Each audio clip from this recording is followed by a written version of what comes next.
Hello Bot community, this is Shawn with another video, and for this video it's going to be a thread response for a great channel in the UK, and it's Nick, and his name of this channel is Careful with that Axe Eugene, which is, Googled it, I knew it sounded familiar. It's a Pink Floyd album in their catalog, so I knew it sounded familiar, so I looked it up, and yeah, it's a Pink Floyd song.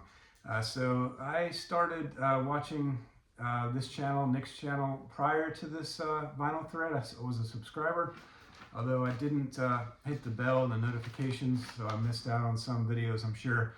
But he has another channel on YouTube. It's a photography channel, and so he focused mainly on that one. He's that channel for quite some time. So now he said in his video that he's going to be focusing on his VC channel. So he'll be coming out with multiple videos, he said, as many as he can in the next few months. So looking forward to those videos. This is a thread, it's called Gap. It's a Gap thread where you show albums on either side of the gap, either the one before or the one after on the other side of the gap. And if you can, try to show both if you have both in your collection. So originally I saw the video from Peter from Music is a Journey. He did a great video. And then I saw Steve, of course, did his video. This morning, Glenn Calloway did a video. So that was enough for me to say, okay, I'm going to do this. I'm going to look through my collection, write some notes, and try to make a good video on this one. So if you haven't subscribed to Nick's channel, I'll put a link in the description. He'll be grateful for you if you subscribe to his channel, I'm sure. And on his video, which kicked off the thread, he mentioned that there's a Monty Python video clip in there, which is a bonus, so that in itself is worth watching. And then also he had a Border Terrier, and he recently bought a second Border Terrier into the family, I suppose. They were fighting in that video clip, but Nick was saying that they get along just fine in normal cases, so that's a good thing. Nick's also been issues with health recently, I guess chronic pain he mentioned. Our family has that issue too in our family, and sometimes chronic pain, there is no cure for it. You just have to live with it. I'm not sure if that's the case with Nick, and if it is, best of luck, or even if it's not, if it's repairable in surgery in the coming months, then either way, wish Nick all the best with his health. So without further ado, I found 5 in my collection. Nick did 5, so I wanted to try to find 5 as well. Now, Glenn Calloway is going to did a video this morning that I watched, and it's going to be a repeat, going to be a double billing for one of the bands that he showed. But I'll come to that when I get there. That'll be my last, or second to last, I guess, band that I show. So here we go. I'm going to start it off with the Counting Crows, American rock band from the San Francisco Bay Area, California, formed in 1991. And I'm only going to show the one album. I only have one album out of the bookend, and I just showed this 2 videos ago. On recent pickups for June, July. You feel free to refer back to that refer back to that video to watch that. But this is Counting Crows, Butter, Miracle, the complete suite. I mentioned on that video that this is, for me, it's up there with everything, August and everything after.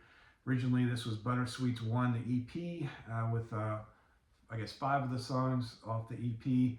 And including the great song Bobby and the Rat Kings and Elevator Boots, 2 great songs off that one. And then originally it's supposed to be released right around the COVID period, I guess Butter Suites 2, and that was pulled back by Adam Duritz because he wasn't happy with the songs.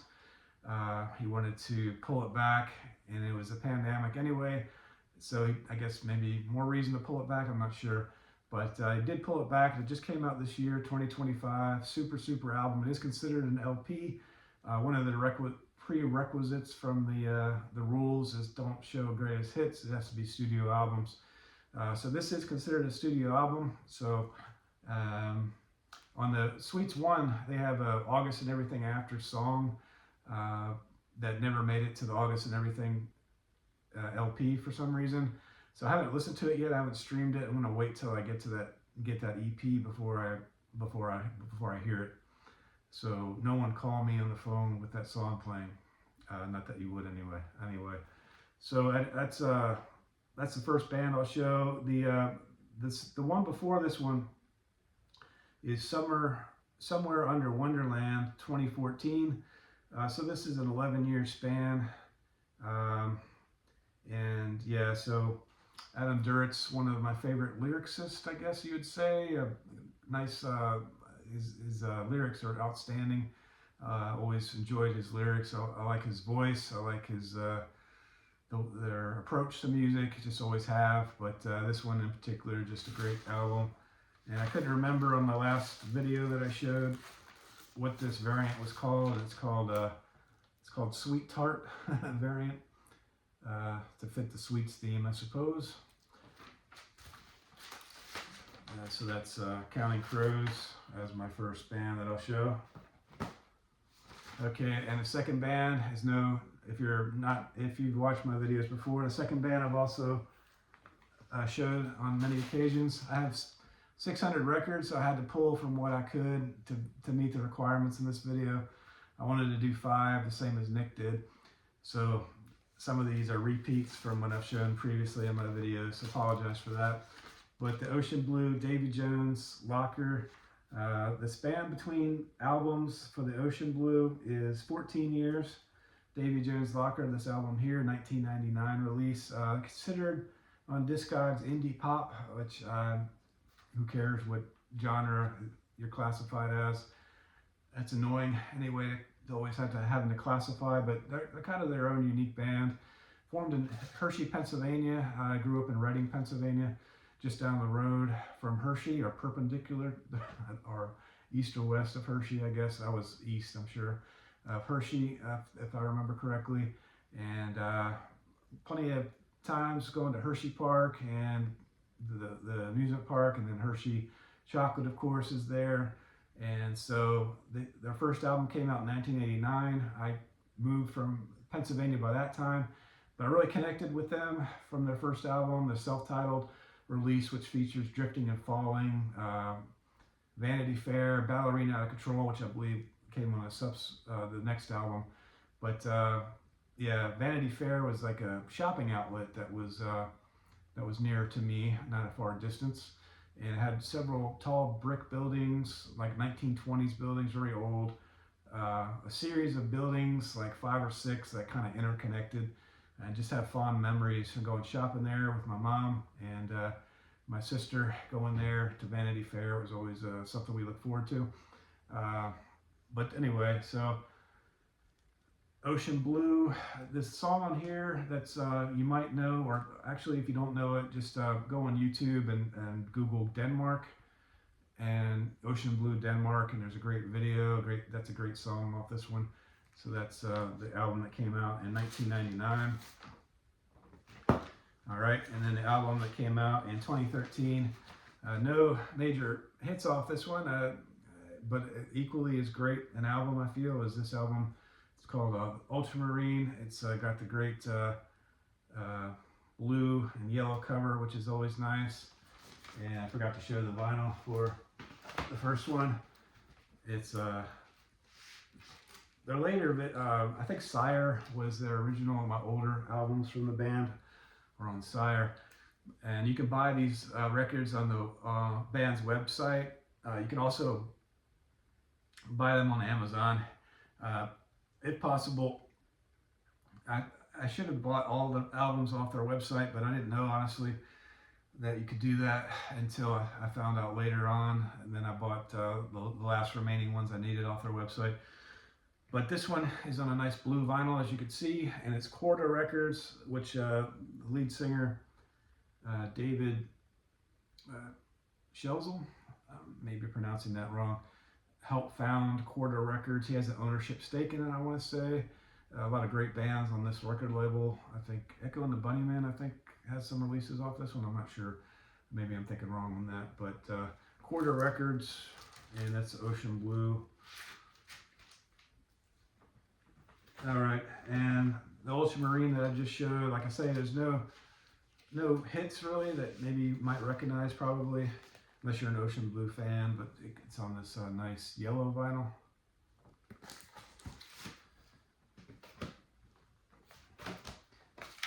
Okay, and for the second to last one, which is the Tears for Fears. This is the one Glenn showed, and I'm going to show the.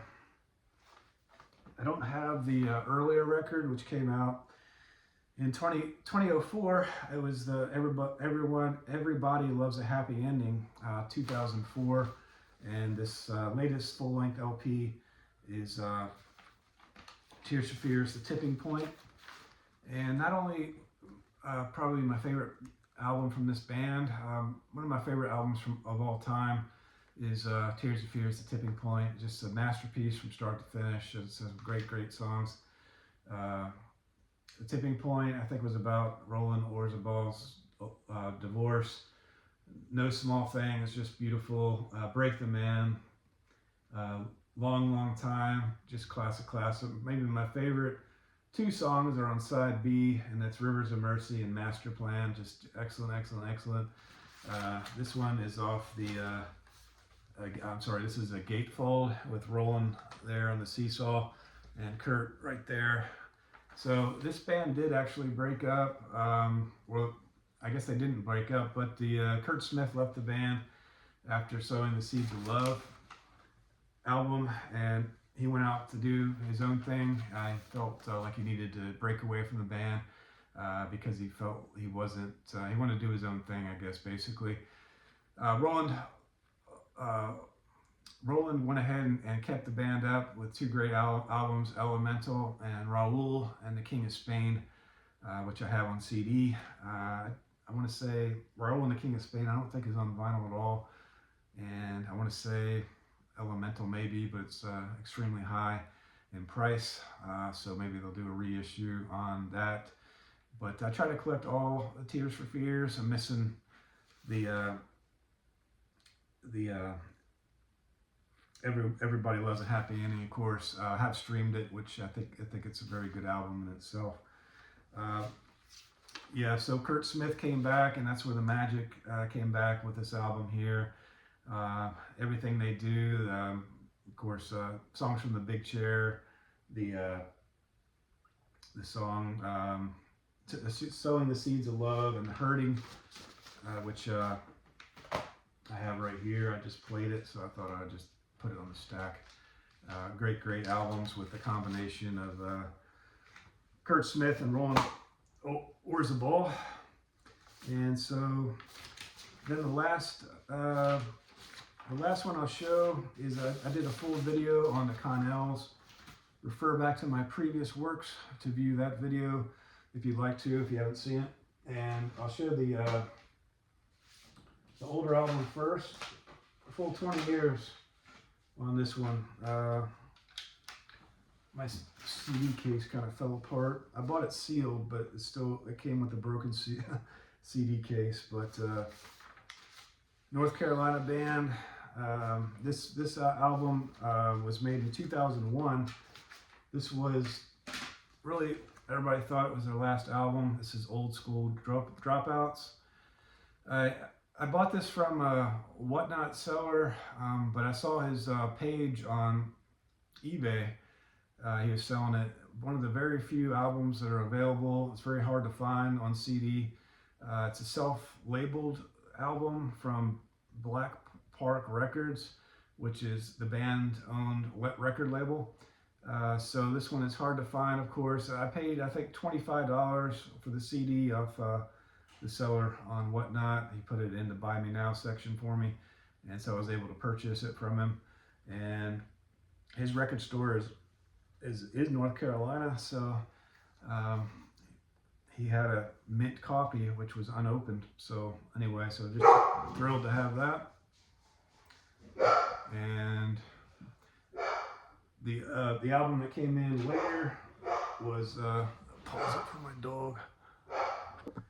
All right, sorry about that. Yeah, so what else about this album? John Worcester, the drummer for the last 5 Bob Mould albums, is on this record, along with the original Connell's drummer, which I'm drawing a blank on, was on this record, but John Worcester was helped out with the drums on some of the songs. John Worcester was also a drummer for drawing a blank. Sorry. Superchunk, yeah, which is a band I have nothing of, but would love to have a couple of their albums for sure. So that's Old School Dropouts. The other thing about this album is that they self-produced it. I guess maybe they were on a budget, so they messed up the production on it. They messed up the tapes. I think it might have even been malicious. I'm not, if I remember correctly. I mentioned it on my Connell's video, but anyway, the sound quality on this is hit or miss. There's some songs that sound just fine, and then there's some songs, like I remember the first song on this album is pretty much unlistenable. Well, it's not unlistenable, but it's pretty bad. And so this album, of course, never took off, but great to have in my collection to complete my Connells. And so the record that came in after that, Stedman's Wake 2021, 20 years later, and here's the Stedman's Wake album. Nice gatefold, return to form for the band. Not a return to form, but a good comeback album for the band. And I guess in those 20 years in between, Mike Connell practices law in Raleigh, North Carolina as his main job, specializing in workers' compensation. David Connell, his brother, has a career in landscape painting and art shows. Doug McMillan, the great lead singer for this band, has worked in online customer service for a banking cooperative, whatever a banking cooperative is. He's also acted in several films by John Schultz. And Mike Ayers, lead guitar shop manager at Harry's Guitar Shop, I think in North Carolina, that guitar shop is. George Huntley, original founder of the band, went on to a career in real estate and works part-time at the University of North Carolina Music Department. And I have a George Huntley solo album in my collection. Pell Wimberly on drums moved to Los Angeles to pursue interest in Hollywood and electronic music. Is currently a member of the band The Lamps, original drummer.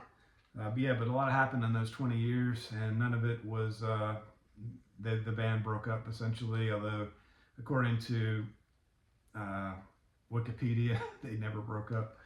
But they just did reunion tours once in a while like that, just played off and on. But to me, they broke up and came back with this album. And so, yeah, that's all for this video.